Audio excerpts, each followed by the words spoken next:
everyone, and thank you for joining me for the next video in the viewer request series.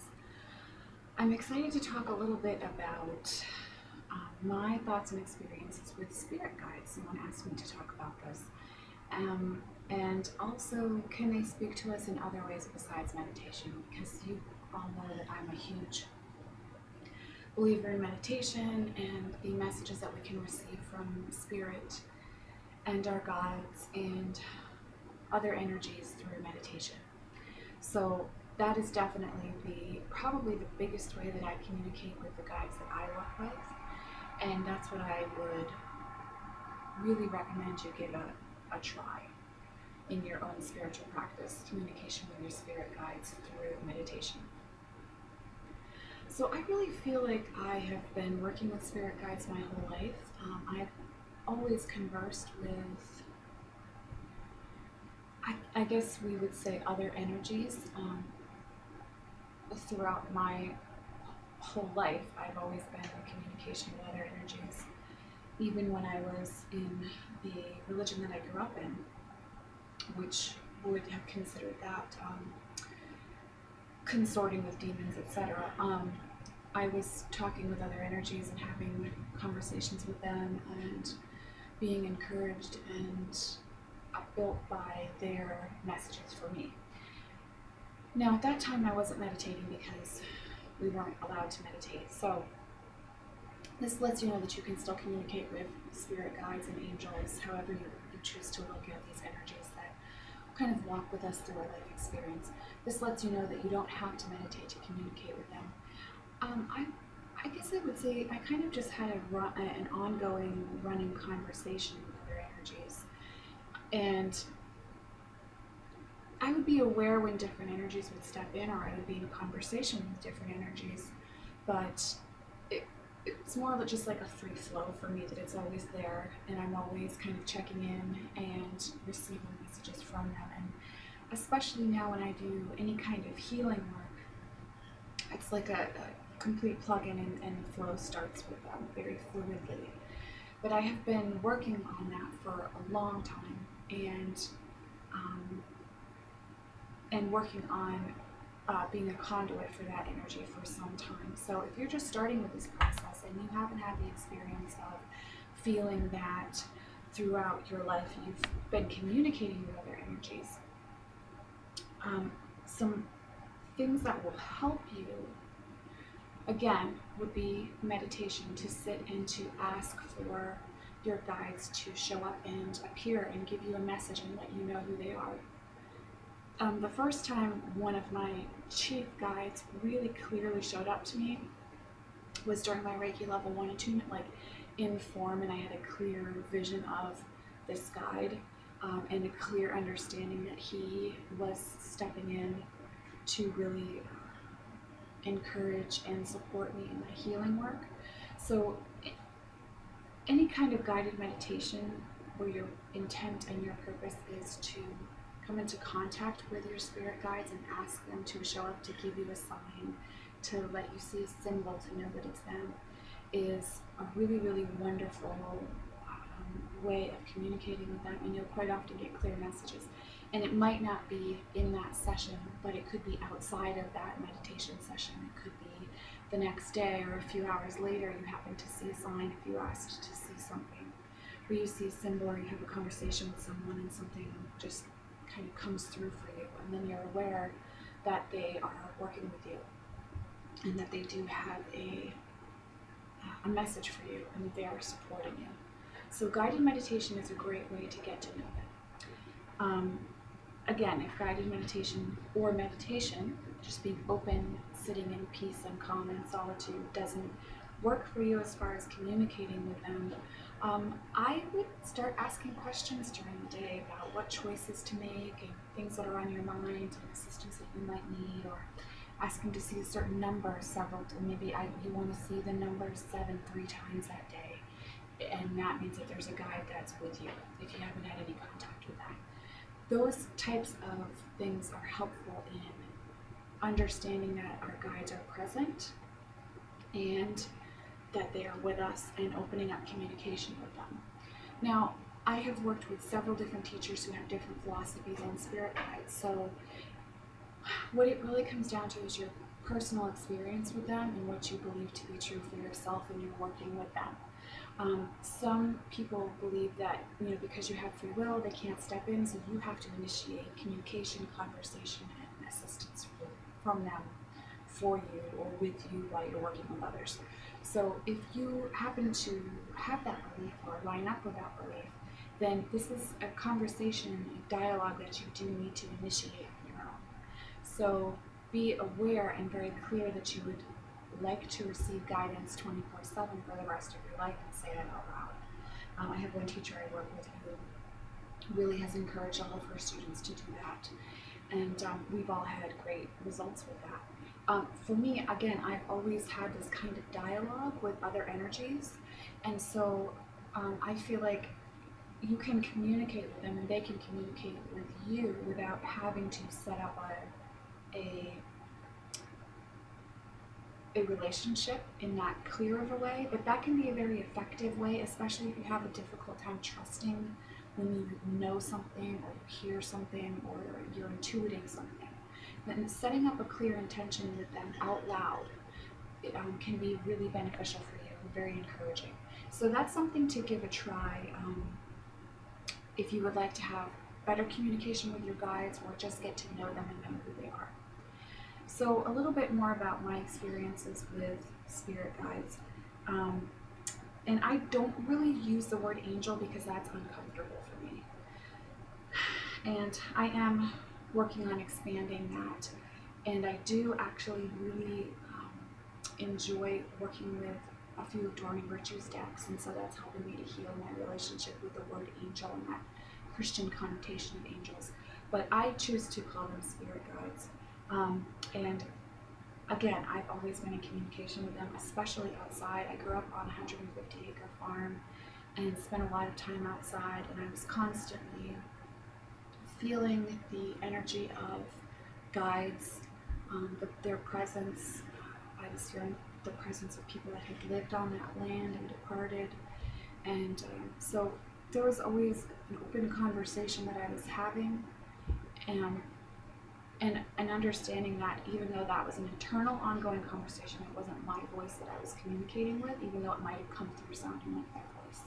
So for me, communication with spirit guides, it isn't like this booming other presence, and it's another voice that comes through clearly for me in my head. It's actually usually just a conversation, and I guess you would say it sounds like your own inner voice speaking to you, but the messages that come through are clearer, calmer,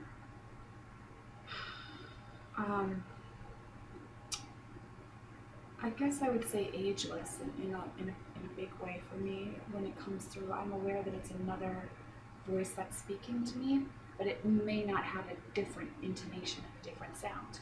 Now, I have talked with other people who get and receive communication in this way, and they do hear it in a different voice, and it is very clear to them that it's another energy. So be aware if you have either of those experiences, or if you don't have that experience at all, that it's not wrong. Each person has their own intuition and their own way of hearing the messages that come through.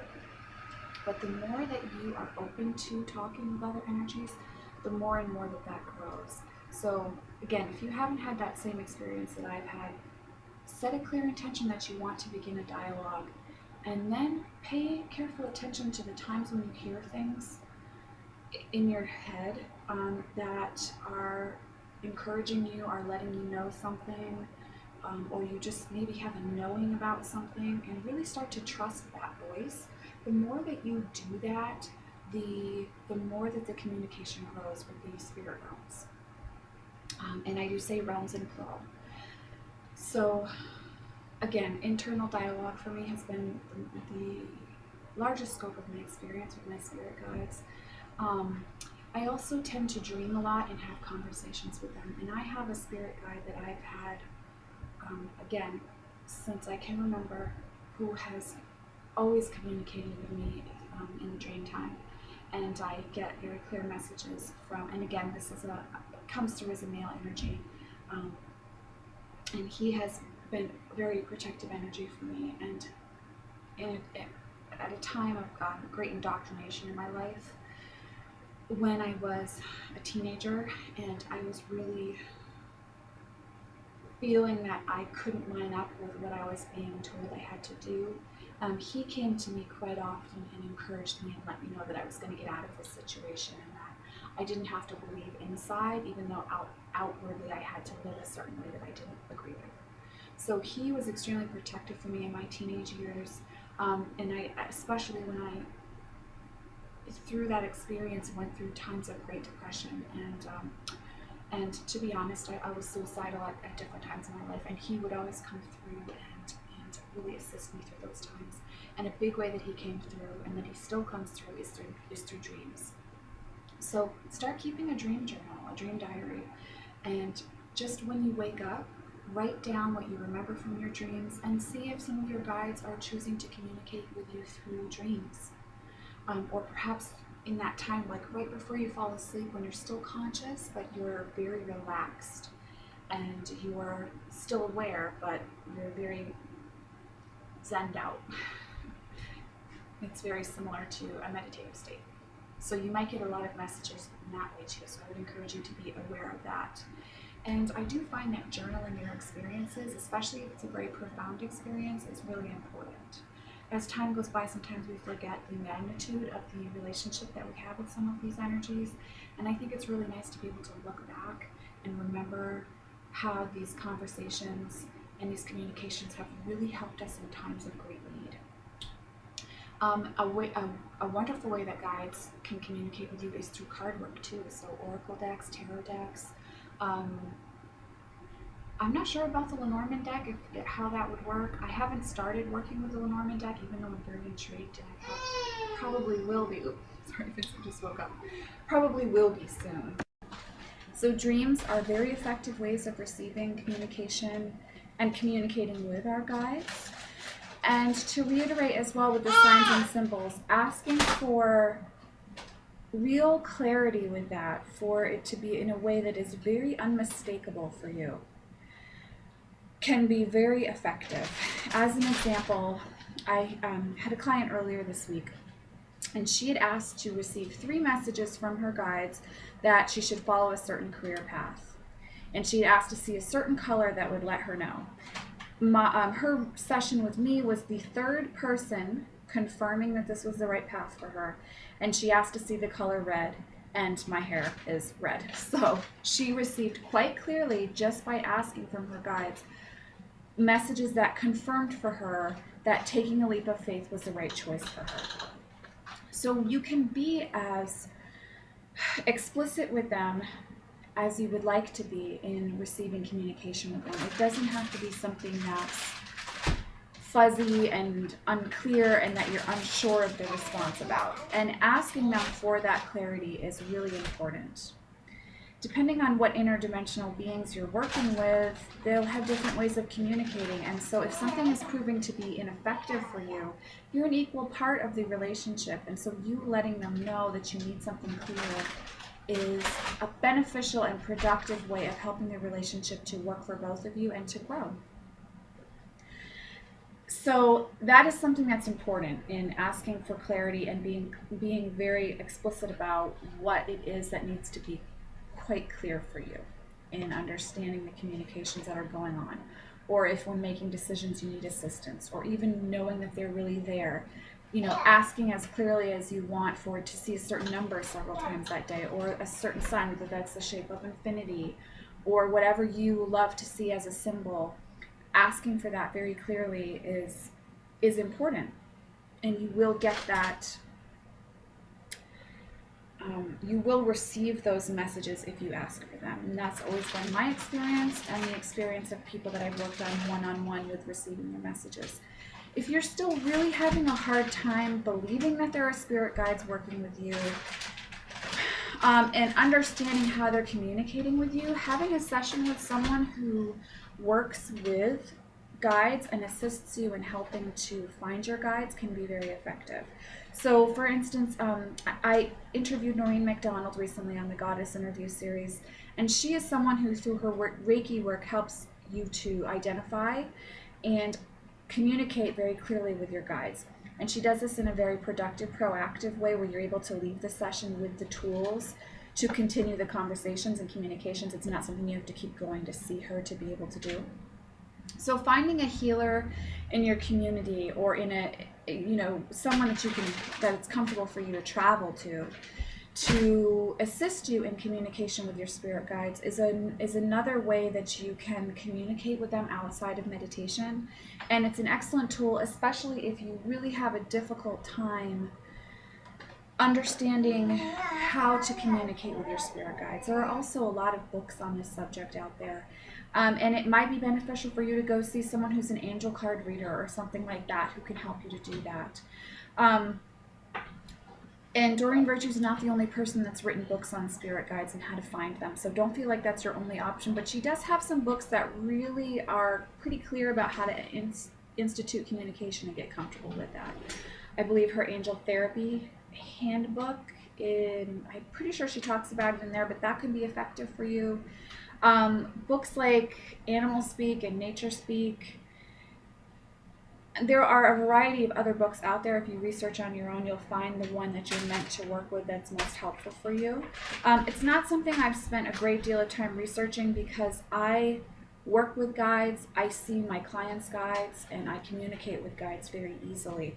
So it isn't something I've had to do a lot of research on to understand. So I may not be the best person to speak with about books that can help you to do this, but they are out there, and research will help you to find them. Also, asking other people can help you to find them. But a session with a healer who easily understands your guides and easily communicates with guides and is able to help you effectively do that for yourself is really helpful. Just working with someone who can speak with your guides but isn't going to help you take that out of the session might not be the best choice for you if you're looking to have an ongoing communication. So explore and find out what's out there in your community. Find out what healers are around you. Set up sessions with healers that you have a good energetic feeling with, and that can help you to institute communication with them if you're finding it really difficult on your own. But I do truly feel that if you really are clear about the fact that you want to communicate with them in a more upfront way and not just through intuition and feelings, then you are going to start to have those communications with them. And part of it is really just approaching them with honor and respect as well, just as we would like to be approached. So if you are kind of approaching it snarkily and in a way that like you don't even believe if it's true and you're kind of off the cuff with it, that's not really the best way to set up a communication that you want to be for the rest of your life and that you want to be helpful and a positive experience for you in your life. So asking with honor for them, approaching with honor, is going to get you the best experience that you can have. So I add that to this video as a caveat to experiencing communication with them. Approach these energies with respect and honor. A lot of these beings that come in to work with us, they are from other realms and dimensions.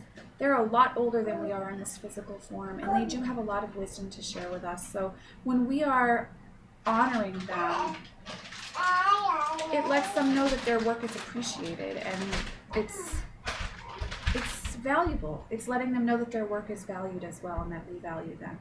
So I would add that to, beginning our communication with spirit guides. But for me, it's always been a very fluid conversation, and like I said earlier in the video, being outside, I was really communing with a lot of nature spirits, which is why I say that fairies do exist, and I am dead serious about that. And I'm not joking with you when I say that I have had a lot of interaction with elemental beings, natural beings, spirits of nature, fairies, by being outside and being on land that was very old and had a lot of special energy. So that can be another way that you communicate with guides, by getting out in nature, being on the land, traveling to an area that perhaps you felt drawn to travel to all of your life, but you just haven't done it. And not just going out and doing things, but actually allowing yourself to sit on the land that you're drawn to spend time in is very, very powerful. But also the land that you're currently living on is powerful as well, because you're there for a reason. So communicating with the nature spirits in those realms is going to be extremely beneficial for you. And I find that the land communicates very, very organically with us. So you will really get a feeling when you're on the land, and an understanding of the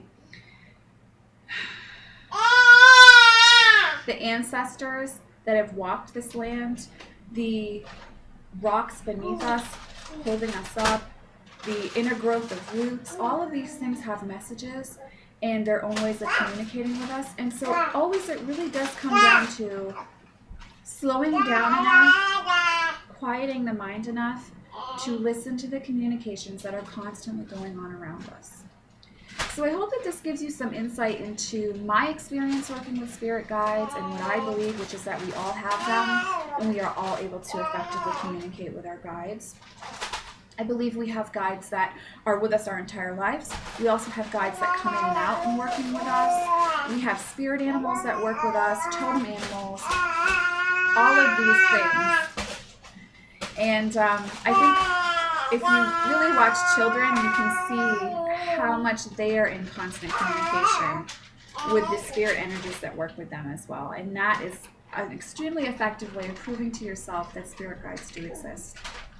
So thank you for watching this video, everyone. Thank you for listening to Vincent and I talk about one of our favorite subjects. Again, meditation is extremely powerful. But if you find that that's not an effective way for you to communicate with your guides, asking for clear communication, asking for signs and symbols, paying attention to our dreams, getting out on the land itself, sitting in nature, walking around in nature, allowing yourself to feel and communicate with the energies that are all around us all the time, extremely effective. And working with healers that are able to easily communicate with our own guides and angels is very effective as well. So explore that option too if you're finding that meditation isn't working for you. I hope you've all found this helpful. Thank you to the lovely, lovely viewer that requested this video in the series. You've been with me a long time, and I'm really, really happy that you had such a great subject for me to talk about, and I feel very inspired about this. And I might even decide to offer a guided meditation for finding your own spirit guide on this channel as well. So be looking for that if you're considering that as an option for helping you to communicate with your guides, everyone. Many blessings. Thank you for watching, and I will see you in the next video.